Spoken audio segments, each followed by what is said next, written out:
It's time for today's Bible story, and it comes from the book of Mark, chapter 1.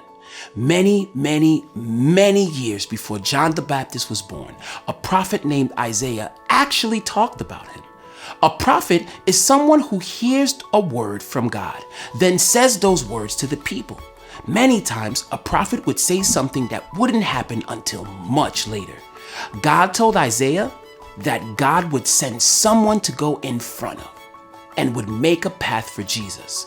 Then, a lot of years later, that person was John the Baptist. John came and began telling people about Jesus, just as God said it would happen. John was kind of weird. He wore clothes made out of camel's hair, ate honey and locusts, which is a type of grasshopper. Yuck! But John listened to God and told others to do so also. One day, he did that by baptizing people. He would put them back underwater and then pick them back up. People got baptized because they wanted to wash away their old life and begin a new life following God. John had a special mission from God, but John told people that someone even more important and powerful was coming. That person would do more than baptize people with water.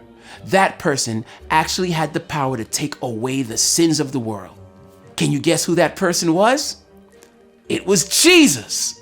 One day, Jesus came to where John was baptizing people, and John baptized Jesus in the Jordan River.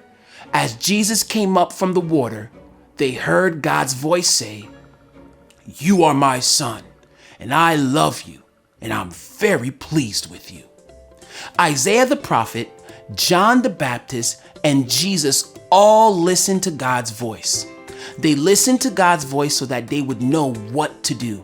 They also listened to God's voice so that they knew how much God loved them. We can and should listen to God just like them. I can listen to God's voice.